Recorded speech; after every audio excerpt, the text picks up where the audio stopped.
Flow, l'actu de demain. Bonjour Céline. Bonjour Guillaume. Bienvenue dans Flow. Merci. Merci à toi d'avoir accepté mon invitation. Je suis très content de te recevoir aujourd'hui. Alors, pour rappel, chez Flow, comme je te le disais, on va à la rencontre d'experts, d'entrepreneurs qui remettent en question le monde d'aujourd'hui et proposent quelque chose de nouveau, une vision nouvelle pour qu'on puisse réinventer le monde de demain. Donc, je voulais absolument te rencontrer, qu'on puisse échanger autour de ton engagement, de ton combat, notamment pour le droit des femmes depuis plus de 20 ans, ta passion pour la lecture, tes expériences en tant qu'entrepreneur social. Donc, il y a beaucoup de choses à dire. J'aimerais te poser comme question pour commencer, est-ce que tu peux nous dire qui tu es et ce qui t'anime ? Oui, je suis Céline Mas, donc je suis entrepreneur social, autrice aussi, c'est très important, effectivement engagée pour les droits des femmes depuis une vingtaine d'années. Et mes deux champs, disons, de travaux dans l'entrepreneuriat, c'est vraiment la lecture comme un outil de transformation de la société et des entreprises. Je crois que c'est très important. Et la mesure d'impact et la RSE de l'autre côté, où je donne des conférences, des formations. J'aime beaucoup former, c'est une grande partie de mon quotidien. Voilà un peu en synthèse, et puis plein d'autres choses qu'on va découvrir dans cette discussion. Bien sûr, bien sûr. Alors, c'est vrai qu'aujourd'hui, tu es, il faut quand même le dire, il faut le préciser, tu es membre du Haut Conseil à l'égalité entre les femmes et les hommes. Tu as été également présidente d'ONU Femmes en France pendant quelques années. Est-ce que tu peux nous dire comment tu es arrivée à l'ONU, comment tu es arrivée au Conseil de l'égalité entre les femmes et les hommes, et pourquoi ?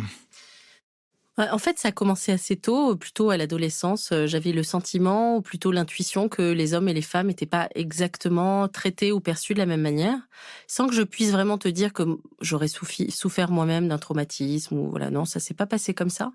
Mais en tout cas, c'est vrai que je suis une femme d'engagement, ma famille est très engagée, je crois que, au fond, l'engagement sur ma route, c'était assez naturel.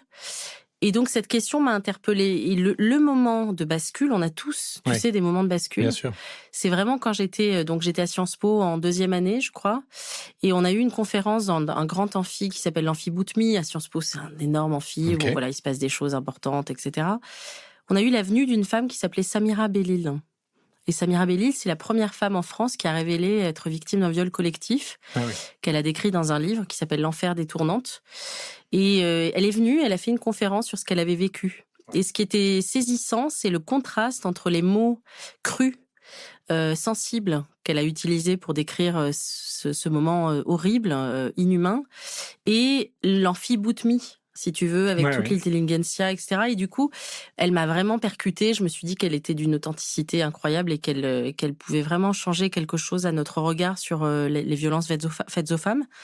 Et donc, je suis allée la voir et c'est comme ça qu'a débuté finalement mon engagement. Oui, on peut imaginer effectivement assez facilement à quel point ça a dû être prenant, perturbant, déstabilisant et que le choc effectivement a créé quelque chose en toi et t'a donné envie en fait d'aller plus loin dans ta compréhension et dans ton engagement vis-à-vis du droit des femmes. Absolument. Donc, véritable c'était ce moment-là. Déclic, exactement. Et ensuite, donc, comment tu t'as évolué? Donc, tu étais à Sciences Po. Quels ont été tes premiers pas, tes premiers engagements? Après, j'ai continué donc à essayer de trouver finalement une structure dans laquelle ma manière de m'engager pouvait être en harmonie. Parce que je crois que fondamentalement, je ne suis pas quelqu'un qui suit dans le militantisme au sens classique. Je pense que moi, ce qui m'intéresse, c'est de gagner des victoires. Et je crois que pour gagner des victoires, il faut de la stratégie, il faut dialoguer. Je le dis souvent. Pour moi, la question du féminisme ou des droits des femmes, qui est assez épineuse, surtout aujourd'hui avec tout ce qui se passe dans le monde, aux États-Unis, etc. On peut aussi l'aborder sous l'angle du dialogue. Alors attention, je ne parle pas de personnes qui auraient été coupables de crimes ou de délits, ça c'est même pas dans ma réflexion là. Là, il y a la justice qui doit passer, bien sûr, pour faire son travail. Moi, je parle plus de la vie en commun, du vivre ensemble. Et je trouve que le dialogue, c'est quelque chose de très important, ne pas toujours juger. Je donne beaucoup de formations à l'égalité depuis quelques mois. Et on me dit souvent, des hommes, pour être honnête avec vous, je ne sais plus comment faire.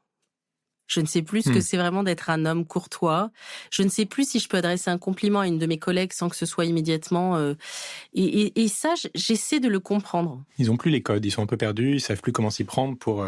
Exactement. Okay. Et que ce soit dans des collectivités territoriales ou dans des grandes entreprises où j'ai ces questions-là, je crois que c'est un vrai moment de questionnement pour les hommes aussi. Et je pense que si l'on veut que ce combat soit vraiment plus qu'un combat, une cause de société, puisque l'égalité bénéficie aux femmes et aux hommes, ça a été prouvé par maintes études, alors il faut aussi être capable d'entendre les doutes et les questionnements. Donc ça fait partie aussi de ma manière d'agir. Ça, c'est lié, le retour des hommes, justement, dont tu parlais. Tu penses que c'est lié à l'impact, à la vague MeToo, principalement, qui a un petit peu bousculé, justement, jeté un pavé dans la mare? Oui, je pense. Et puis, je pense que les hommes, quand on voit, par exemple, le procès Pellico, la plupart des hommes sont consternés. Je pense que beaucoup d'hommes, et ils le disent, se disent « mais comment pourrait-on même faire cela ?» Et en même temps, ils se sentent aussi regardés d'une autre manière. Donc ça crée une tension. Sans doute que de cette tension sortiront des solutions, une évolution de la société. Donc à terme, c'est peut-être positif. Mais dans le processus même, je pense que c'est aussi, en tout cas moi, c'est ma manière de vivre cet engagement. C'est aussi aux personnes engagées, aux féministes, de pouvoir, encore une fois, dialoguer et faire pédagogie, faire œuvre de pédagogie sur ce qu'est vraiment le féminisme, qui est juste la demande de droits égaux. Si je résume de manière hyper simple. Ok. Il y a plusieurs types de féminisme ou il y a plusieurs manières de vivre. Par pays? Je pense qu'il y a surtout plusieurs manières de vivre le féminisme. C'est-à-dire qu'il y a des féministes qui sont plus radicales, et il n'y a rien de négatif pour moi dans ce mot, mais qui ont une façon peut-être plus intense de militer. Il y a des féminismes qui sont plus intellectuels, entre guillemets. Il y a des manières, encore une fois, d'exercer cet engagement. Mais au fond, la quête commune, c'est quand même l'égalité des droits. Et c'est comme ça aussi que les Nations Unies définissent le féminisme. L'égalité des droits, l'égalité des chances. Et moi, ça me parle. Parce qu'en fait, le droit est quand même le substrat, si tu veux, le fondement sur lequel, à un moment donné, quand quelque chose dérape, on peut obtenir justice. Et le mot de justice me parle beaucoup. Et c'est vraiment intéressant, effectivement. J'avais bien noté ça dans ton discours quand j'avais pu lire des articles ou écouter tes interviews. On pense au féminisme et à l'égalité, mais c'est pas toujours associé au concept de droit. Et c'est vrai qu'aujourd'hui, dire que les hommes et les femmes n'ont pas les mêmes droits, je trouve que ça a beaucoup plus d'impact que de juste parler d'égalité, peut-être même des chances, même si les deux sujets sont très liés. Mais j'avais noté qu'effectivement, c'était au cœur de toute ta réflexion, de tout ton engagement. Absolument. Donc aujourd'hui, et donc c'est assez intéressant aussi, je m'en vais de la réflexion, tu as tout de suite orienté le débat qui partait de la femme ou du féminisme autour des hommes également. Et donc tu places en fait le rapport homme-femme au cœur du débat également. Totalement. Donc ce rapport a évolué, comment on peut continuer à le faire évoluer et en quoi ça peut tout changer? Ça change tout parce que d'abord les hommes, quand on regarde les positions de leadership ou de décision dans le monde, les hommes sont dans une très large majorité aux commandes. Donc si l'on veut qu'il y ait des normes plus favorables à l'égalité, il faut quand même que les personnes qui ont le pouvoir de décider dans bon nombre d'instances soient convaincues. C'est essentiel. Donc il y a aussi vraiment une démarche stratégique qui est de dire engageons les leaders avec nous, on en a besoin.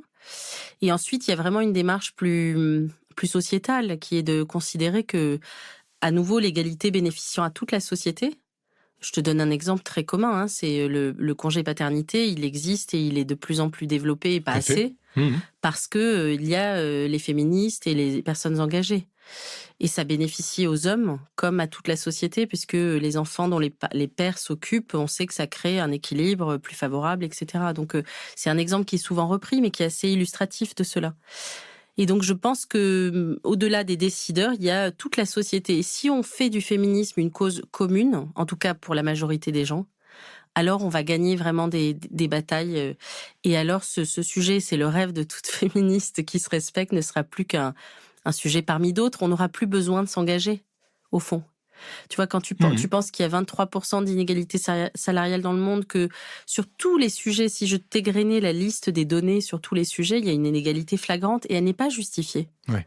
Et même aujourd'hui, dans nos sociétés occidentales, modernes, culturellement ouvertes, bienveillantes, on pourrait presque dire, qui se battent, qui s'engagent aussi sur cette cause, on a encore un retard considérable. Considérable. Ça dépend des pays, forcément, parce que là, le nouveau baromètre de l'Institut européen pour l'égalité est sorti. Tu as un écart d'à peu près 30 points entre la Roumanie, qui est considérée comme le pays le moins égalitaire, quand tu regardes tous les sujets, économie, violence, etc., et la Suède, qui est le pays considéré comme étant le plus égalitaire. La France est un peu au milieu. Et la France a économiquement fait des progrès ces dernières années avec les lois Copé-Zimmermann, Rixain notamment, dans les conseils d'administration, les comités de direction, mais au niveau des violences, au plan des violences faites aux femmes, on est encore très étonnamment en retard. Et c'est une cause, on en entend beaucoup parler, les féminicides Bien explosent. Sûr. On est encore tué parce qu'on est une femme, très régulièrement. Donc ça, c'est un vrai sujet d'engagement. Parce que si tu veux, quand on pense aux droits des femmes, les sujets sont liés. Tu peux pas dire, bon, c'est formidable, économiquement, les femmes gagnent autant que les hommes, elles ont atteint enfin des postes à responsabilité, et en même temps accepter que dans le quotidien de la société, il y ait des violences à tous les étages contre les femmes, petites filles, jusqu'aux personnes âgées. Il faut le prendre dans son ensemble, quoi. C'est ça. C'est une approche, on dit systémique. C'est-à-dire que, en fait, quand tu regardes les objectifs de développement durable des Nations Unies, ils sont tous différents, mais ils sont tous liés. Et le progrès pour un des objectifs, même un progrès éclatant, n'est pas satisfaisant si les autres objectifs sont vraiment, en bas de l'échelle. Donc, c'est toute une... Et il y a un objectif autour du droit de la femme, d'ailleurs. Le 5. D'accord, ouais. Le 5. Et qui est effectivement central pour avoir une cohérence sociétale. Et d'ailleurs, c'est un droit qui est spécifique autour des femmes dans l'objectif numéro 5, tu disais. Mais d'ailleurs, l'égalité des droits ensuite se duplique et c'est un sujet qui peut s'étendre à d'autres types de personnes.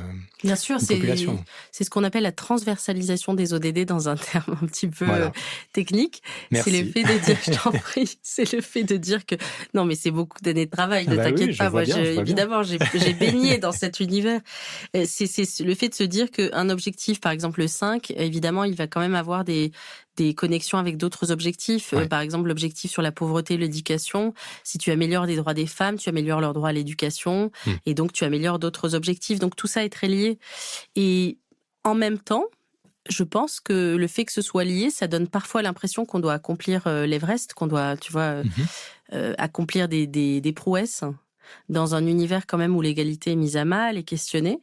Donc, il faut aussi savoir obtenir des petites victoires, entre guillemets, pour garder en vue l'intégralité des objectifs qu'on doit atteindre et en même temps, sur le chemin, essayer d'avoir des petites victoires pour ne serait-ce que se motiver, parce qu'il y a aussi beaucoup de fatigue dans l'engagement à continuer. Bien sûr. Mais tu penses que, d'ailleurs, c'est une question intéressante, les objectifs de développement durable donc, de l'ONU, est-ce qu'on parle d'utopie, une société parfaite, voilà ce qu'il faudrait atteindre, on sait qu'on l'atteindra jamais, mais voilà ce qu'il faudrait qu'on atteigne pour être une société parfaite, ou est-ce que c'est, d'après toi, quelque chose quand même d'assez accessible, et donc qui devient une vraie responsabilité du quotidien de chaque pays, puis de chaque individu potentiellement?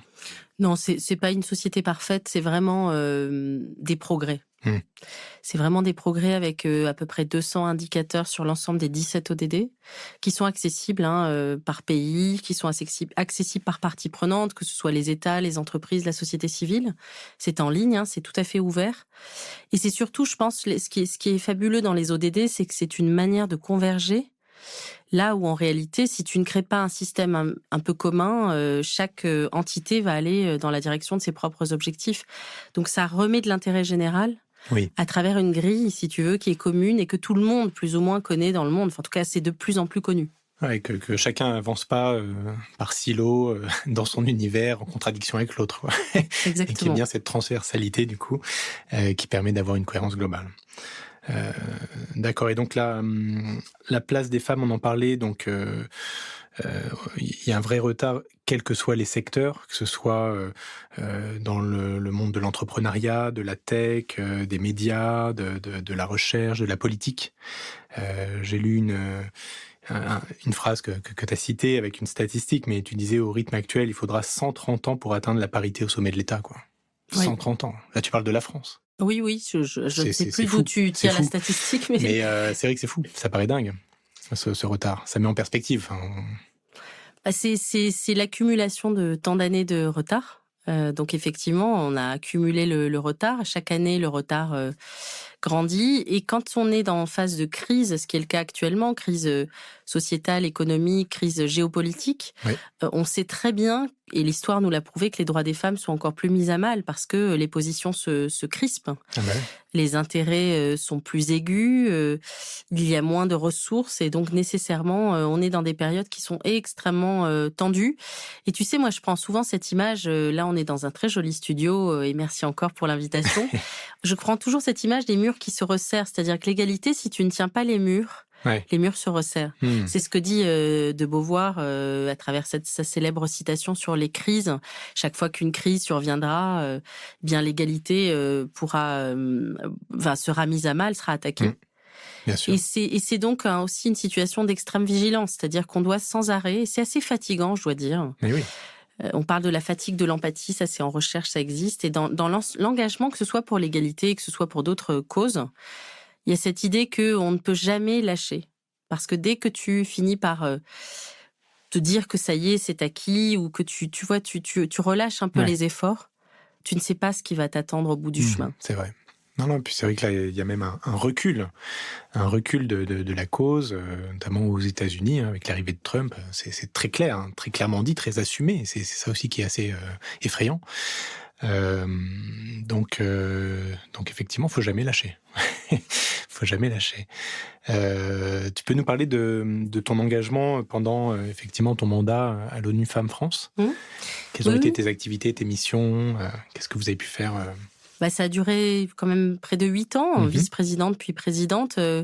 Et d'ailleurs, je dois dire que je n'avais pas du tout candidaté. Ça s'est fait, on m'a entre guillemets tendu la main et je me suis dit que extraordinaire. Peut-être était venu le temps. Moi, je ne candidate jamais à rien, mais ça arrive. Génial. C'est la vérité. C'est pas du tout de la fausse modestie ou pas du tout. Je dis ce que je pense. Voilà, c'est très important pour moi de garder cette authenticité. Et donc, non, parce que si tu veux, moi, on peut avoir un rôle de seconde ligne et faire beaucoup de choses. Moi, j'ai pas ce désir d'apparence, d'apparaître, d'être toujours sur le devant de la scène, puisque de base, et on en parlera tout à l'heure, moi, j'aime les bibliothèques, le silence. Je suis quelqu'un qui aime le calme. Et malgré tout, ma vie m'amène toujours à aller de l'avant et à prendre des responsabilités. Donc, voilà, ça doit être dans mon destin, mon karma, comment appeler cela. Et donc, je le fais parce que ça sert une cause. Et ça, j'y crois. Donc, ce que j'ai pu faire avec plein d'autres personnes, c'est toujours une question collective. C'est d'abord faire beaucoup de pédagogie autour des droits des femmes, que ce soit en école, en entreprise ou dans le secteur institutionnel. Réexpliquer où en sont les droits aujourd'hui dans le monde, est-ce que ça avance, est-ce que ça n'avance pas, parler de certains événements comme les grandes dates de la diplomatie onusienne autour des droits des femmes, etc., etc. Lever des fonds, puisque c'est un des grands aussi objectifs d'ONU Femmes, lever des fonds auprès essentiellement des donateurs privés et des entreprises pour aider des programmes de terrain, puisque ONU Femmes, c'est avant tout une agence humanitaire, donc qui intervient dans toutes les grandes crises, à la fois climatiques, sociales, qui intervient en Afghanistan encore aujourd'hui, qui intervient dans sur tous les terrains de guerre. Donc, pour ça, il faut des fonds. Et ça, c'est important. On peut pas juste faire, si tu veux, s'engager pour les droits des femmes avec de la bonne volonté. À un moment donné, il faut des moyens conséquents. Et troisième action, c'est vraiment donc pédagogie, levée de fonds, et puis créer des événements, créer des moments de rassemblement avec les membres et avec la société civile autour des sujets de l'égalité. Et donc ça prend beaucoup de temps et c'est passionnant et ce sont des rencontres aussi fabuleuses. J'ai eu la chance de rencontrer des gens comme le docteur Mukwege, prix Nobel de la paix, que j'admire infiniment, comme Phumzile Mlambo Ngcuka, qui était la directrice exécutive, qui avait travaillé avec Mandela. Ce sont notamment pour moi 2 rencontres qui m'ont énormément marquée, énormément touchée, bouleversée. Tu vois, d'ailleurs, je me touche le cœur quand je parle d'eux. Je veux bien le croire. Parce que c'est des personnes, ce qui m'a énormément touchée, c'est le désintérêt. C'est-à-dire que il est rare de rencontrer des êtres dont l'objectif est de désintéressé profondément. Mmh. Le docteur Mukwege risque sa vie pour les femmes de Bukavu et du sud de la RDC, qui sont victimes de viols comme arme de guerre encore aujourd'hui. Il pourrait être à Washington, il est prix Nobel, il a accès à énormément de pouvoir. Ouais. Et en fait, il continue d'aller sur le terrain, dans la brousse, et d'aider ces femmes, qui sont des femmes inconnues, simplement parce qu'il croit dans la cause. Et moi, vraiment, ça me fait me lever très très haut parce que je suis hyper touchée par cette démarche. Oui, j'imagine. Non, mais c'est ultra inspirant et ça te donne envie d'aller beaucoup plus loin, beaucoup plus fort et de te battre, quoi. C'est ça. C'est sûr. Et donc, tu parlais de lever des fonds pour effectivement avoir un impact et puis pour pouvoir financer tous les projets dont tu parlais. Comment tu t'y es pris? Vers qui tu as pu te tourner? Comment ça fonctionne? On a des programmes fléchés par territoire. Et on est en lien avec des entreprises. Je dis on parce que c'est vraiment une équipe et c'est sincèrement le résultat d'un collectif. Moi, je n'avais qu'une contribution, comme d'autres, à aller effectivement faire des conférences ou rencontrer des grands dirigeants, des dirigeantes. Et donc, on leur présente d'une certaine manière notre portfolio de programmes et on leur demande si ils ont envie de soutenir tel ou tel projet. Donc, tu as des entreprises qui le font plus parce qu'ils ont un intérêt dans tel ou tel territoire et qu'ils veulent avoir une action humanitaire dans ce territoire. Tu as des entreprises qui le font pour le sujet, qui vont te dire, moi, je suis intéressée, par exemple, par le sujet de la lutte contre les violences ou intéressée par le sujet du leadership politique, former les femmes à la politique. Ouais. Donc, tu peux avoir des choix par sujet, tu peux avoir des choix aussi sur de la prospective, c'est-à-dire qu'on avait pas mal de sujets autour du climat. Et comme ONU Femmes a des programmes autour du climat, Femmes et climat, donc c'est comment, par exemple, tu crées de l'agriculture résiliente en Afrique subsaharienne. Et donc, c'est intéressant parce que on a tendance parfois à diaboliser un peu les entreprises, on critique beaucoup la philanthropie et je peux en comprendre tout à fait les limites. Et en même temps, moi, en tant qu'activiste de terrain, ce qui m'intéresse quand même, c'est le résultat aussi. C'est-à-dire que je ne peux pas être dans la tête d'un dirigeant ou d'une dirigeante pour savoir quelles sont ses intentions. Ouais. Je ne peux pas. Sauf si dans une conversation privée, il me fait une confidence, qui est arrivée souvent, dans le cas d'une relation de confiance. En revanche, ce qui m'intéresse, c'est est-ce qu'à la fin des fins, il signe ou elle signe pour que sur le terrain, les choses changent pour les gens. Et c'est ça qui m'intéresse. Ça, c'est la partie que je vais vraiment valoriser, même si j'entends et je comprends très bien que parfois on puisse dire oui, mais ils font ça avec des idées derrière la tête. Oui, mais à la fin des fins, qu'est-ce qui compte ? Est-ce qu'ils l'ont fait ou pas ? Exactement. Moi, ce qui m'intéresse, c'est les gens qui agissent. C'est faire ensemble. Et pas juste avoir une bonne intention, même si c'est souhaitable. Ouais. Et puis, c'est vrai que c'est dommage peut-être un peu aussi de critiquer les intentions peut-être cachées derrière une belle action. Donc, s'il y a cette action qui a été menée, cet investissement qui permet donc d'améliorer la situation, c'est déjà une très belle avancée. Exactement. Donc le monde de l'entreprise, principalement, que tu es allé rencontrer et qui est assez réceptif et donc qui s'engage en fonction des causes, en fonction de leur vision des choses. Alors, tu parles aussi beaucoup autour du droit des femmes et de l'égalité, de la thématique justement de l'autonomisation financière des femmes, qui est cruciale dans ce processus. C'est un des éléments sur lequel tu as pu travailler chez ONU Femmes. Du coup, comment est-ce que vous avez fait en sorte d'apporter un peu plus d'autonomie financière aux femmes, ouais. Essentiellement par le fait de leur donner accès à 2 éléments clés, l'éducation. Et l'éducation des filles a progressé globalement ces dernières années dans le monde par rapport à d'autres sujets.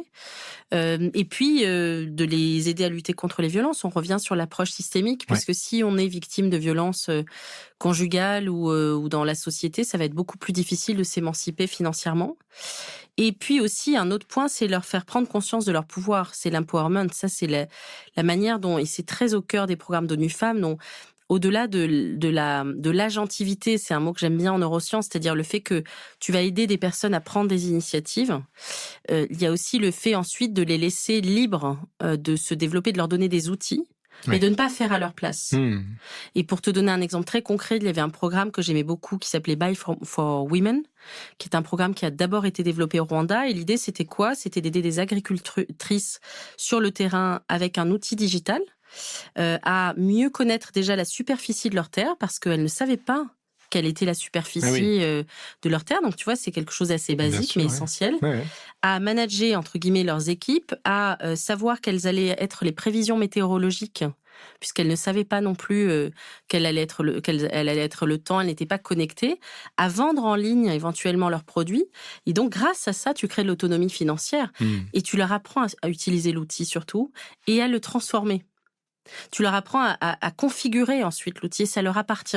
Et c'est ce que j'aime beaucoup dans la philosophie d'ONU Femmes, ce que j'ai beaucoup aimé, c'est cette idée qu'on ne part pas de sa conviction et de ses biais, on part du terrain, on est à l'écoute des besoins et en fonction de cela, on construit des solutions opérationnelles. Et ça, je trouve que c'est, en termes d'efficacité, c'est un modèle très inspirant.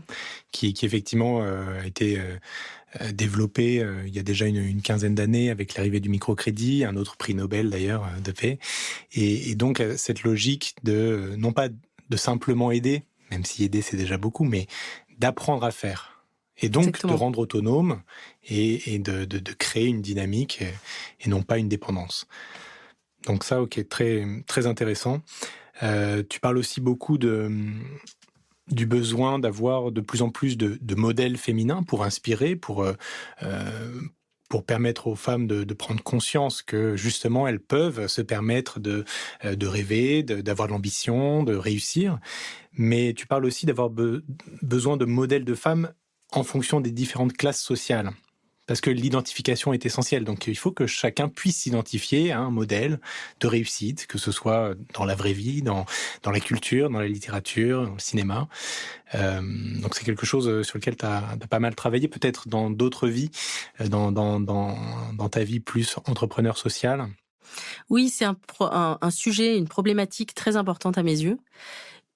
Le sujet des rôles modèles féminins est absolument clé. C'est-à-dire, comment est-ce que je peux me projeter si je n'ai jamais vu quelqu'un, une femme en l'occurrence, qui faisait cette chose-là? Comment est-ce que je peux devenir avocate en droit pénal, une des plus grandes avocates, si je n'ai jamais vu d'avocate exercer en droit pénal? Heureusement, ça existe évidemment depuis très longtemps. Donc l'idée, c'est comment est-ce que j'accède à des récits qui me donnent confiance en moi pour y parvenir. Mais ce qui est important dans cette réflexion, c'est est-ce que je peux m'identifier à quelqu'un qui est très, très, très, très loin de mon quotidien? Est-ce que si je suis, je sais pas, justement, je travaille dans l'agriculture, est-ce que mon rôle modèle peut être une femme cadre de la finance? Peut-être, mais pas sûr. Ouais. Et moi, mon point, c'est vraiment d'adresser le sujet non pas de limiter nos rêves, mais de trouver quand même dans des rôles modèles une certaine forme d'identification possible. Or, c'est pas toujours le cas parce que souvent on voit des femmes absolument exceptionnelles comme Christine Lagarde, Angela Merkel. Enfin, je prends souvent ces exemples et elles sont exceptionnelles. Qui m'inspirent d'ailleurs moi aussi. Voilà, c'est un parcours incroyable. Extraordinaire. Mais est-ce que elles vont inspirer toutes les femmes et tout leur parcours? Pas nécessairement. Et donc il faut aussi trouver dans son environnement direct des femmes inspirantes qui, par leurs actions, qui par leur courage, tu vois, ont réussi à finalement se départir de leurs conditions initiales, se déconditionner.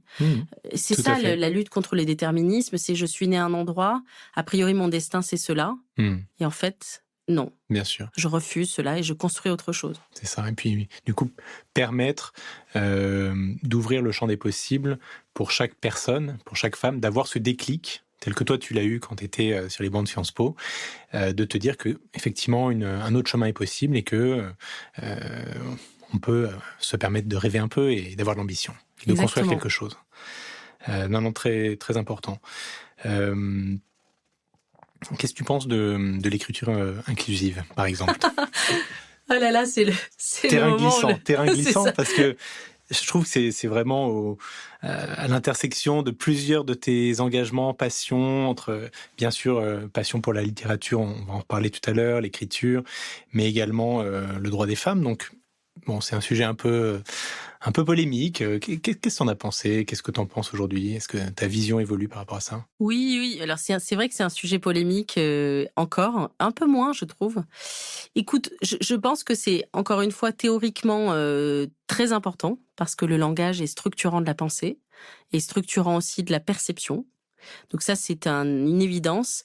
Après, pragmatiquement, c'est vrai que selon la manière dont on l'applique, ça peut être très compliqué au quotidien. Moi, je le vis d'ailleurs dans mes propres communications ou écrits. Parfois, j'ai du mal à l'appliquer. Donc, le problème, c'est que si tu ne crées pas de règles, il se passera rien.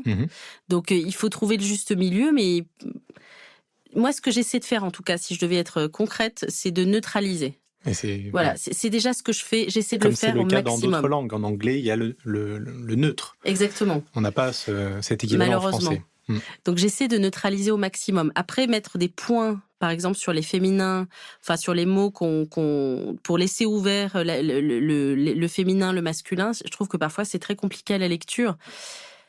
Et donc on est sans arrêt en train d'osciller entre la force du message que l'on a envie de faire passer et l'inclusivité de l'écriture. Donc si je conclus là-dessus, pour moi c'est une recherche permanente d'équilibre qui n'est pas du tout évidente et que j'essaie de résoudre au quotidien avec à la fois mes convictions, mais aussi le besoin d'être compris, d'être entendu. Bien sûr.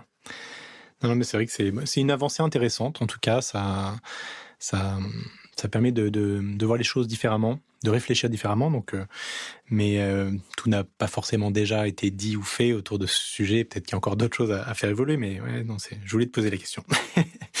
T'en as un petit peu parlé aussi tout à l'heure, mais je voulais y revenir rapidement. Est-ce que les hommes comprennent vraiment à quel point ils ont aussi tout à y gagner? On en parlait tout à l'heure, d'être encore plus dans une société égalitaire, justement. Qu'est-ce que tu en penses, toi, en tant Oui, qu'homme? oui, mais bien sûr. Mais Toi, oui. oui, pour moi, c'est évident. Mais t'en parlais tout à l'heure avec les congés paternité, mais souvent, on sent un stress, peut-être que même on voit une opposition, ce qui est terrible, puisque l'objectif n'est pas qu'il y ait une opposition, mais qu'on arrive à l'égalité des droits entre les hommes et les femmes. Mais donc, comment on pourrait faire pour que les hommes vraiment comprennent qu'ils ont tout à y gagner? Alors, le dernier baromètre du HCE révèle que l'état du sexisme en France est très élevé, notamment chez les jeunes hommes. C'est vrai? Oui, Ah ouais. très très élevé. Les jeunes hommes, alors qu'on a tendance à penser que c'est peut-être un effet générationnel. Donc non, le sexisme est partout. Je commence par cela parce que c'est pas un épiphénomène, le sexisme. C'est quand même très présent dans la société, dans sa structure profonde, et c'est partout présent. Et même chez les jeunes, tu vois, ça Et même ça chez les m'étonne. jeunes. Oui, moi aussi, je trouve que c'est assez contre-intuitif. Mais pour le coup, le rôle des réseaux sociaux n'est pas neutre quand même dans les perceptions qu'on peut avoir. Donc, comment les convaincre? C'est toute la question que je me pose et à laquelle je n'ai pas du tout de réponse aboutie. Mais je pense que, il y a cette idée d'essayer de dialoguer. C'est-à-dire que, tu sais, en statistique, quand on regarde une population, ça c'est mon côté mesureuse d'impact qui parle, on a les réfractaires qu'on ne convaincra jamais. On a les personnes très engagées, et puis au milieu, on a ce qu'on appelle le middle magic, c'est-à-dire cette catégorie de la population qui, si elle bascule, peut faire complètement changer la cause. Et donc, c'est ces personnes-là qu'il faut aller voir. Donc, déjà, la première chose, c'est d'aller voir les indécis. Parce que je te donne l'exemple assez quotidien d'un dîner. Oui. Moi, ça m'arrive très fréquemment. Donc, tu vas dans un dîner avec des amis et il y a des personnes que tu ne connais pas. Et tu vois très bien quand on commence à parler des droits des femmes, et moi, bon, ce sujet, je l'attire un peu aussi, donc il se met un peu dans la conversation.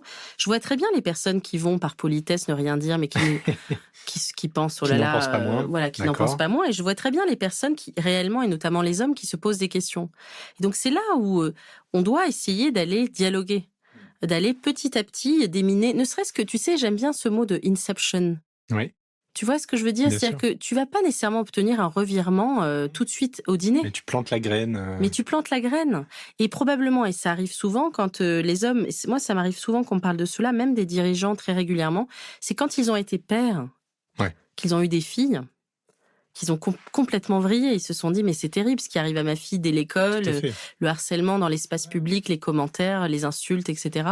Et donc, plantons les graines. Donc ça, c'est un premier point. Utilisons les données. On ne peut pas être que sur de l'émotion. Quelles sont les données, en fait, comme un problème scientifique?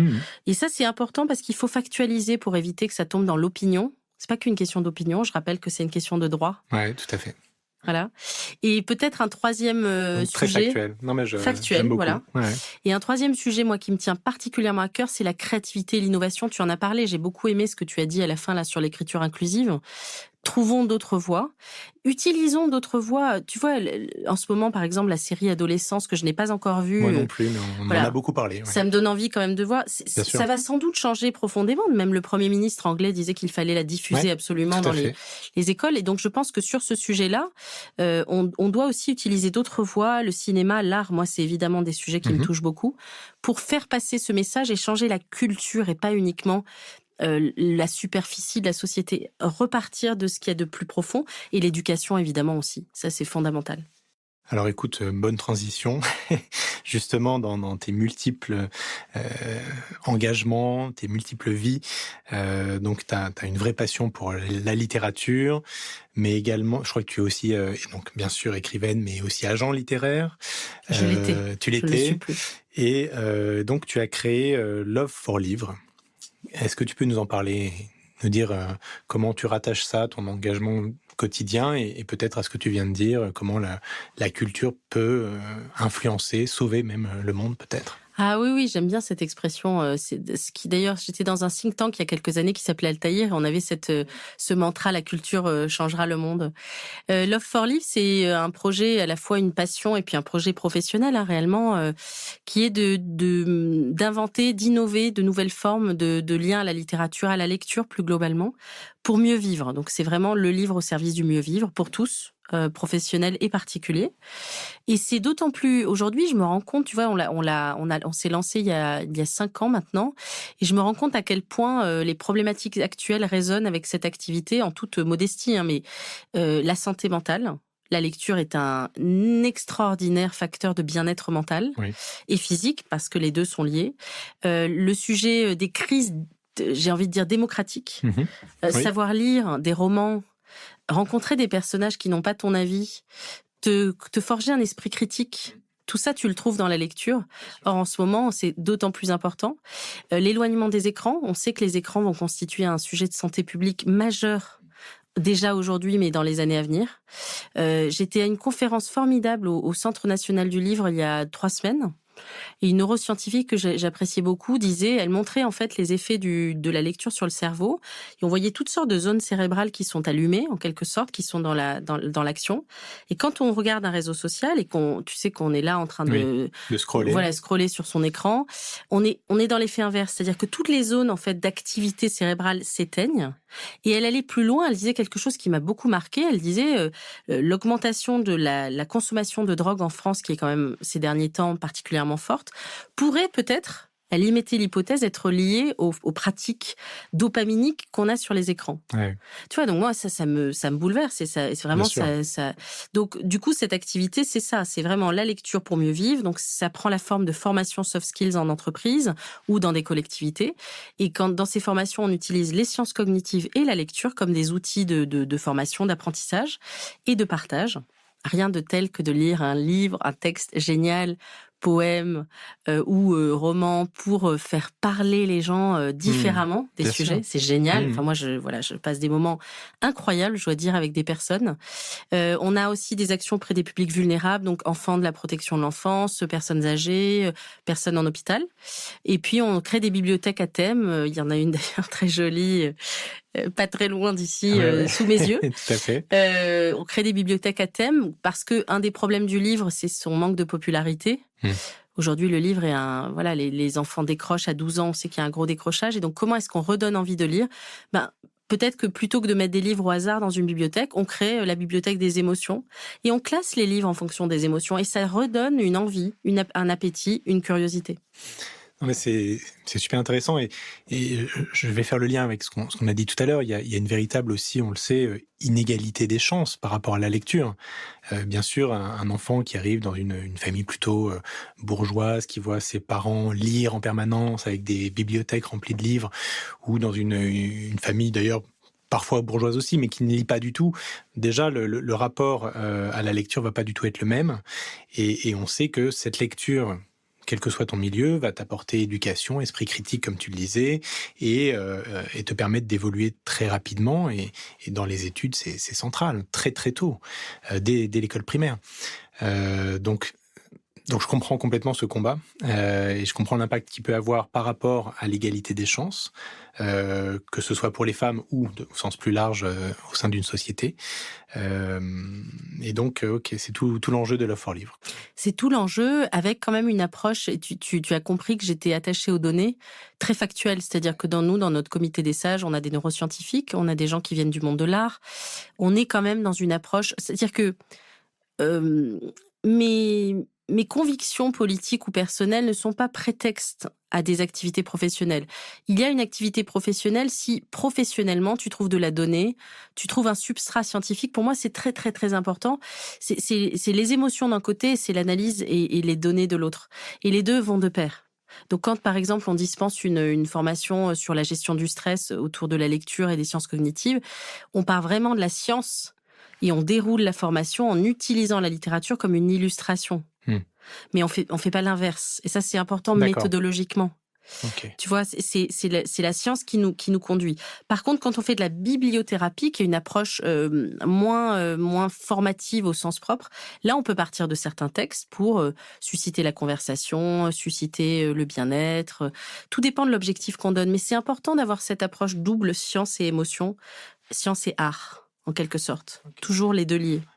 Et lien également entre la société et le monde professionnel, puisqu'il y a un vrai lien autour de ça, également dans ton autre aventure d'entrepreneuriat social, donc Return for Society, oui. Qui est une agence plus conseil, plus spécialisée autour de la RSE également. Donc un autre engagement, mais on voit bien le triptyque, effectivement, engagement droit des femmes, lecture, culture, et donc dans son ensemble, comme tu viens d'expliquer, et également RSE et monde de l'entreprise, qui, une fois de plus, est central dans les trois combats. On a parlé tout à l'heure, l'ONU, c'était le monde des entreprises que tu étais allé voir pour trouver des financements. Return for Society, c'est le monde de l'entreprise que tu vas essayer de mettre sur une trajectoire plus durable autour de la crise climatique. Et puis Love for Livre aussi, avec toutes les soft skills, quoi. Exactement. Et surtout, c'est intéressant ce que tu dis parce que je pense que les soft skills, c'est aussi un moyen pour les deux autres domaines de réussir. C'est-à-dire que j'ai pu constater à quel point dans le sujet des droits des femmes, avoir des soft skills permettait à la fois de convaincre, permettait de mieux comprendre l'autre. L'empathie, un soft skills très important pour se mettre à la place de l'autre. J'en parlais tout à l'heure. Ouais. Et dans la RSE, alors en ce moment, c'est un moment de turbulence, ouais. Véritablement. Mais dans la RSE, il y a aussi énormément de transformations opérées. Et dans la transformation, travailler sur les soft skills, c'est très important parce que les sujets réussissent aussi parce qu'il y a de la confiance dans les équipes. Parce qu'à un moment donné, on dépasse ces biais cognitifs et on essaie de créer quelque chose ensemble. Donc, en fait, je me rends compte, plus j'avance dans ces activités qui me passionnent, plus je me rends compte que les soft skills, c'est quand même un levier extraordinaire de transformation pour tous les autres sujets. C'est vrai. Non, mais c'est vrai. Et là aussi, on en parlait tout à l'heure, l'arrivée de Trump a quand même eu un impact fort et plutôt négatif sur donc, le recul du droit des femmes, mais également sur la partie RSE. Est-ce que toi, qui es justement dans ce combat depuis quelques années, tu vois l'impact arriver aussi en France, en Europe, ou est-ce qu'à l'inverse, ça devient une fierté et du coup un élément différenciant pour nos entreprises ? C'est encore un peu tôt, mais en tout cas, il y a eu des réactions, notamment des entreprises françaises, tu sais, qui ont reçu la lettre injonctive en disant « arrêtez tout ». Il y a aussi des résistances aux États-Unis. Moi, je connais bien les États-Unis pour des raisons familiales et objectivement, là, on ne voit pas encore tout à fait émerger ni d'opposition politique structurée, ni de société civile complètement structurée partout, mais c'est en train d'émerger. Moi, ce qui m'inquiète plus en Europe, c'est les atteintes, par exemple, au reporting de la CSRD, c'est-à-dire qu'on a considéré que la CSRD, cette nouvelle norme de reporting extra-financier, devait être allégée. Personnellement, je pense que c'est une véritable erreur parce qu'en fait, qui dit allègement dit qu'on va décortiquer et enlever finalement la substance même de cette démarche. Et surtout, on lui enlève un élément très fondamental qui est que ça n'est pas une norme pour agresser ou pour faire perdre de la valeur aux entreprises. C'est bien une norme pour plus de performance, mais en intégrant les enjeux RSE. Donc, je suis confiante. Et je pense qu'un des outils, alors je suis biaisée, je le dis, hein, c'est un outil que je pratique professionnellement, c'est la mesure d'impact. Moi, j'ai la chance d'accompagner et des associations et des entreprises sur leur mesure d'impact. Et quand on commence à mesurer concrètement son impact, on finit par se rendre compte si la RSE a fonctionné ou pas, dans quel domaine elle a fonctionné, qu'est-ce qu'elle a apporté, et on sort de l'opinion pour entrer dans l'analyse. Et là, tout change. Et alors, on peut aussi faire le parallèle entre sortir de l'accompagnement et puis produire véritablement, sortir de la passion pour la lecture, la littérature, et puis écrire un livre. Donc, tu as écrit plusieurs livres. Donc, il y a eu Femmes et politique il y a quelques années. Donc là, on retrouve tout ce que tu as pu nous expliquer autour de ton engagement, la place des femmes dans la société, le droit des femmes, en politique principalement. Également, le livre que tu viens de m'amener, et je te remercie, donc La lecture pour réussir sa vie professionnelle, 20 situations clés et liste de lecture. Donc là, on rejoint ce que tu viens d'expliquer autour de Love for Livre. Est-ce que tu as écrit d'autres livres dont tu es fière? Est-ce que tu es sur d'autres projets en ce moment? Oui, plein. Alors, pour être honnête, tu vois, en t'écoutant, je me disais, si je devais choisir une vie, une seule, ce serait sans doute celle de l'écriture. D'accord. C'est à quel point c'est important. Malheureusement, je n'ai pas assez de temps pour écrire, et ce sont des choix, hein. C'est à moi de faire des choix, je n'en veux à personne. Mais je pense que je ne prends pas assez de temps et je le regrette, mais c'est en train de bouger. Oui, j'ai écrit une pièce de théâtre, par exemple, dont je suis très heureuse, qui s'appelle Namasté, qui Génial. est, cette pièce, j'y tiens beaucoup et je pense qu'elle va avoir une deuxième vie. C'est l'histoire de deux jumelles, dont l'une veut trouver l'amour et c'est sa sœur jumelle qui fait le casting. D'accord. Et donc, elle va rencontrer un politique, un capitaliste et un croyant. Ah ouais. Et la pièce tourne autour de ces trois figures. Et en plus, je l'ai écrite juste avant le Bataclan et après, où j'ai malheureusement perdu un ami très proche et ça m'a beaucoup marqué, notamment sur la figure du croyant, bien sûr. Donc oui, Namasté. J'ai aussi adapté Manon des Sources au théâtre. C'est assez peu su. Superbe. Mais c'est une des plus belles expériences de ma vie, sincèrement. Donc au théâtre Hébertot et au théâtre de Ménilmontant. J'ai pris comme je suis passionnée par ce texte, j'ai pris le texte de Pagnol et je l'ai adapté en pièce de théâtre. Donc j'ai envie de lui donner une seconde vie là dans les prochains mois, prochaines années. Okay. Donc là, projet de l'amener sur la scène à nouveau. Oui, j'ai envie. Okay. Vraiment, j'ai envie. Et puis après, j'écris des scénarios. Enfin, ça, j'en fais pas forcément communication, mais je contribue à des œuvres autant que je peux. Et puis là, j'ai un projet de roman aussi qui est en cours. Enfin, donc ça n'arrête jamais. Extraordinaire. C'est une vraie passion. Et puis c'est aussi un facteur d'équilibre incroyable. C'est-à-dire que quand tu mets les mots sur le papier, il y a quelque chose du réel qui reprend du sens, en fait. C'est vraiment quelque chose que je conseille à tout le monde. Même si on n'a pas l'objectif de publier, juste écrire régulièrement une phrase ou deux, ça fait un bien fou, c'est prouvé par l'OMS. Enfin, il y a plein de rapports là-dessus. Et c'est un exercice de retour à soi et de ressourcement qui n'a pas d'égal. Et donc, la lecture pour réussir sa vie professionnelle, est-ce que tu conseilles justement d'écrire aussi? Bien sûr, ça fait partie des situations. Donc là, c'est un peu ce que je fais au quotidien, mais que je voulais partager. Ouais. Donc l'idée, c'est de repartir de 20 situations clés, comme ça chacun peut y trouver quelque chose. Okay. Donc ça va être, j'ai envie de changer de job, je viens de prendre un nouveau job, j'ai un conflit avec un collègue, j'ai envie de prendre des vacances, tu vois. Très concret, d'accord. C'est concret. Okay. Et parce que justement, j'ai envie de m'adresser aussi aux non-lecteurs. Et lectrice. Tu vois, tu vois que c'est un fil de ma vie. C'est comment on élargit le plus possible, comment on partage le plus possible en vérité. Donc, si j'étais partie sur une analyse très éthérée, bon, ça aurait été peut-être très intéressant, mais c'est pas ça que je voulais faire. Donc, il y a une analyse, il y a un chapitre sur les bienfaits de la lecture. Et je dois dire aussi, et je l'embrasse, que j'ai la chance qu'il ait été préfacé par le docteur Céline Gréco, qui est docteur à Necker et qui est fondatrice de l'Institut Imagine, pour la santé des jeunes de la protection de l'enfance et qui a aussi créé une association qui s'appelle Impact, que j'aime beaucoup. Céline, elle est formidable. Je t'invite à t'intéresser à son parcours. Peut-être qu'elle sera ici dans quelques semaines. Créer cette association pour les jeunes de la protection de l'enfance où elle a passé plusieurs années puisqu'elle a été placée à l'âge de 14 ans et elle a un parcours extraordinaire et donc elle préface et elle montre à quel point les livres ont changé sa vie. Ah ouais. Non, mais c'est super intéressant comme point de départ. C'est aller capter l'attention d'un public qui n'est pas forcément lecteur, avec des sujets très concrets et très actionnables. Exactement, parce qu'il y a plein d'outils dedans, tu verras. Créer une bonne ambiance dans les bureaux. Voilà, tu vois, c'est très concret. Via la lecture. Exactement, Ah oui, donc c'est via incroyable. des exercices issus de la lecture, tu as un texte, des extraits de texte dans chaque chapitre qui te permettent de réfléchir avec des questions. Tu as des données quand même, hein. On a analysé un peu les données sur le sujet. Et puis après, j'ai toute une partie effectivement d'exercices et des exemples. Puisque nous, chez Love for Livre, je disais on parce que chez Love for Livre, on a ce travail d'accompagnement aussi en one-to-one, donc de personnes individuellement. Et en fait, je raconte, en changeant évidemment les noms, la Ouais, ouais. société, parce que évidemment c'est confidentiel, je raconte des situations. Donc par Mais exemple, oui, tel oui. manager se retrouve face à une équipe, elle est surmenée, elle n'arrive plus à manager, ou des hommes, des femmes, hein, il y a les deux. Je Et vois donc l'histoire de comment, François, voilà, comptable, dans le tu vois? chapitre améliorer sa Ben communication. voilà, François était pas, alors il s'appelle pas François, Ouais, mais peu ouais, importe, mais François n'était pas à l'aise avec la communication, il avait peur de heurter, du coup il ne faisait jamais de feedback. Or, il faut faire du feedback sans heurter, c'est bien l'enjeu. Et donc, l'idée, c'est comment est-ce que François, on a réussi avec des exercices à l'aider à débloquer le sujet. Donc, Ah moi, je suis ouais, c'est honnête, génial. c'est pas, tu vois, en fait, c'est toujours des recettes conjuguées. Mais c'est une approche différente et que j'ai testée surtout. Donc, j'en sais les fruits, Super intéressant, parce j'en connais les qu'effectivement, effets. donc là, je suis tombé sur effectivement améliorer sa communication. Et donc, tu as une introduction, tu as une citation de Roland Barthes, le dictionnaire est une machine à rêver.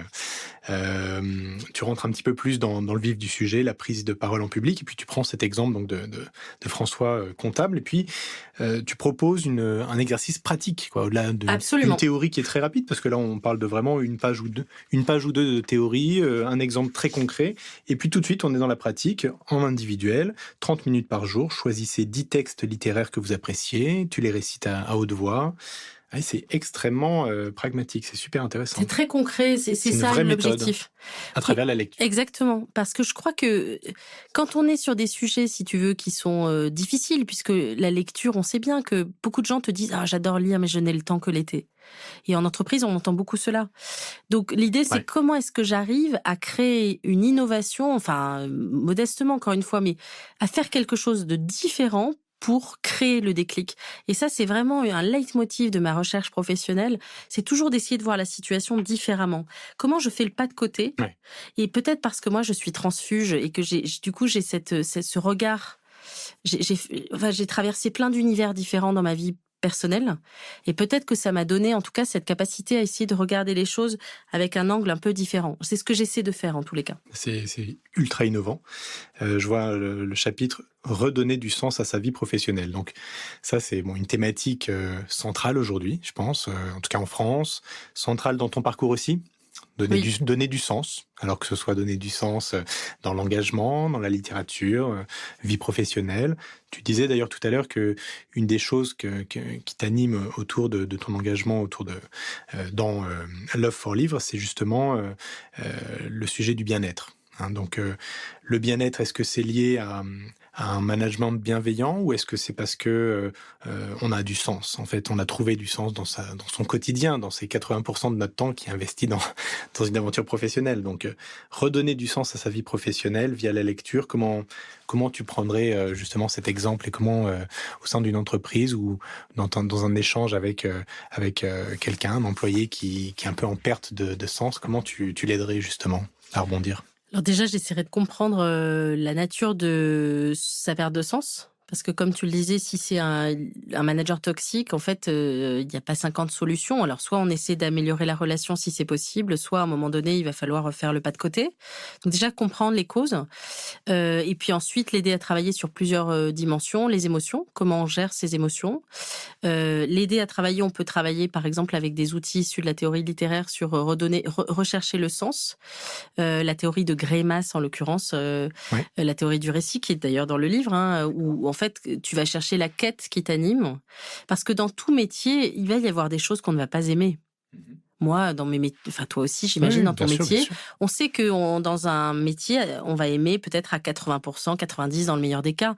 Mais l'idée, c'est qu'est-ce qui fait, et ça, c'est ce qu'on appelle les motivations primaires, ça, c'est issu des neurosciences, Qu'est-ce qui fait que tu aimeras toujours un métier? Si par exemple, Guillaume, toi, ta motivation première, c'est le contact, la relation, Ouais. avec tes collègues, on va dire. Mmh. Si tu te retrouves dans un job où tu es complètement isolé, télétravail 100%, etc., tu sais d'emblée, Ouais. même si l'activité est passionnante, que tu ne vas pas t'épanouir. Donc c'est aussi très concrètement aider les gens à remettre le doigt sur ce qui les fait vibrer, Ouais. ce qui leur donne envie d'avancer. Modulo toutes les considérations salariales, c'est autre chose. Et après, on met en place tout un programme autour de cela. Ça dure parfois plusieurs semaines, parfois un mois, ça dépend des personnes. Mais c'est concret. Et c'est encore une fois une approche qu'ils n'ont pas par ailleurs ni dans le coaching ni dans les formations, on va dire classiques, avec toutes leurs qualités. Non, mais C'est complémentaire. apprendre à se connaître déjà, c'est la base pour ensuite améliorer son quotidien, sa vie professionnelle. Exactement. Et alors, comment toi, tu t'organises ton quotidien justement entre ton activité, donc toujours en tant que membre du Haut Conseil à l'égalité entre les femmes et les hommes, Return for Society, et donc tes engagements auprès des entreprises et les conseiller sur leur stratégie RSE, Love for Livres, tes lectures. Comment tu organises une semaine? Quelle est la semaine type de Céline? Alors écoute, je n'ai pas vraiment de semaine type. C'est bien un des sujets sur lesquels j'essaie de travailler. J'ai du mal à dire non, c'est-à-dire qu'on me sollicite beaucoup, notamment des femmes, compte tenu de mes engagements pour de l'aide, pour des relectures de CV, enfin c'est très varié. C'est vrai que j'ai du mal à dire non. Néanmoins, je me suis rendu compte il y a quelque temps que c'était nécessaire parfois de mieux me concentrer. Donc ce que j'essaie de faire, mais ça ne marche pas toujours, c'est vraiment d'avoir à minima la moitié de ma semaine sans rendez-vous pour pouvoir vraiment prendre le temps de réfléchir, de construire des programmes, d'écrire aussi. Et le reste de la semaine, alors ça dépend, parfois c'est par demi-journée, parfois c'est un jour, tu vois. Mais c'est vraiment mon sujet, c'est drôle que tu poses cette question parce que c'est vraiment mon sujet de défi. C'est savoir dire non, ne pas être... J'ai aussi une curiosité insatiable, je m'intéresse à plein de choses. Donc quand quelqu'un m'amène un sujet que je trouve passionnant, j'ai envie d'y aller, tu vois, parce que je crois que mon moteur, c'est apprendre aussi. Ouais, bien sûr. Et donc, c'est une lutte permanente de me dire, non, mais attends, là, tu feras ça l'année prochaine, ou voilà, tu n'as pas le temps. Mais après, ça s'organise pas trop mal parce que j'ai quand même une très grande connexion à moi-même. C'est-à-dire que quand je sens que je suis à la limite, j'ai écrit un roman sur le burn-out. J'en ai pas parlé le jour où Maya s'est relevée. Et j'ai interrogé plein de gens qui avaient fait un burn-out. Je sais quand je commence à rentrer dans une zone rouge. Et pour le coup, là, je n'ai aucun scrupule à dire non. Ouais. Je sais préserver. Tu sais te protéger aussi. Exactement. Et tu connais tes limites. Je connais mes limites. Et puis j'ai une super famille qui m'accompagne. J'ai un compagnon très très aidant. Je pense que dans le sujet du couple aussi, c'est très important d'être bien accompagné, avec qui on s'entend très très bien. On se comprend. Et ça, c'est quand même un facteur très équilibrant, je dirais. Voilà, je fais au mieux. Si je réussis. Et alors, quels sont les projets là qui te titillent, sur lesquels tu vas pas réussir à dire non, que tu reportes un peu, mais bon, tu sais que tu vas finir par craquer, par les faire. Quels sont les... J'ai un projet, alors il y a le roman, c'est sûr, mais là, j'aimerais trouver le temps. C'est plus une lutte pour trouver le temps. On m'a proposé plusieurs présidences d'associations au sortir de Femmes France, mais j'ai préféré justement refuser ou en tout cas dire que ça sera peut-être pour plus tard parce que j'avais besoin de temps. Il y a un projet autour de l'Afrique subsaharienne qui plus que me titiller, qui est déjà un peu en cours, dont je parlerai probablement dans quelques semaines. Et voilà, ça, j'ai envie aussi parce que j'aime l'international aussi. Je l'ai pas dit encore, mais j'aime bien sortir d'un cadre où tout le monde se connaît, où on se ressemble. Tu vois, même si en vivant à Paris, on peut être très différents les uns des autres, bien sûr. Mais il y a une sorte de fonctionnement culturel qui est quand même en place.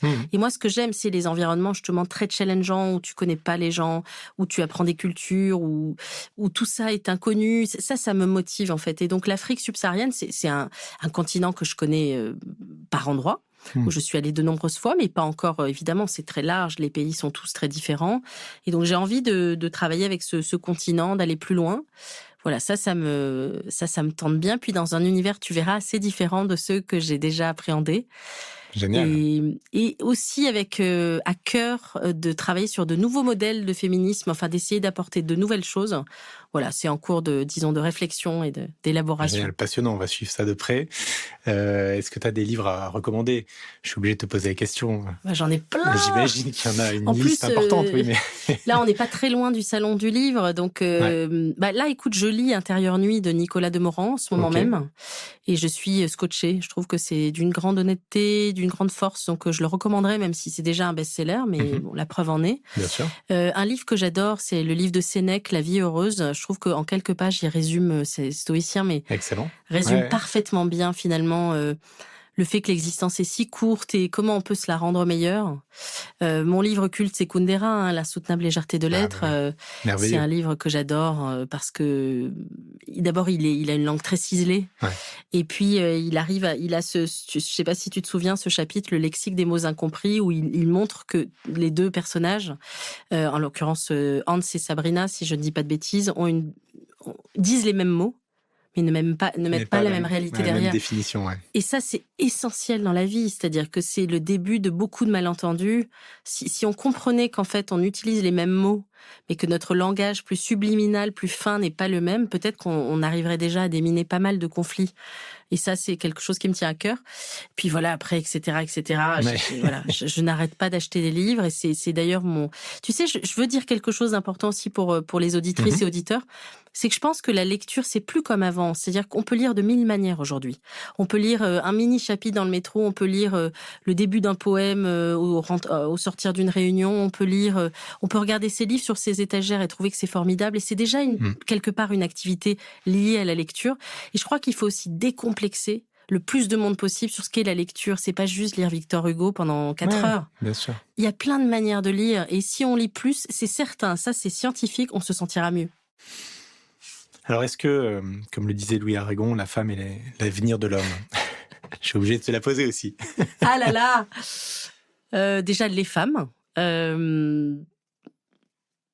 C'est une bonne question. Je pense qu'en tout cas, je le dirais ainsi, si les hommes et les femmes étaient plus à égalité, le monde serait meilleur. L'avenir serait meilleur, je le dirais comme ça. Superbe. Écoute, merci beaucoup Céline pour ton temps, pour cet échange riche et tous tes engagements. On te souhaite plein de réussite dans les futurs projets qui vont arriver bientôt et on va suivre ça de près avec passion. Merci à toi pour ta grande curiosité, ta qualité d'écoute. Merci beaucoup. À très bientôt. Ciao.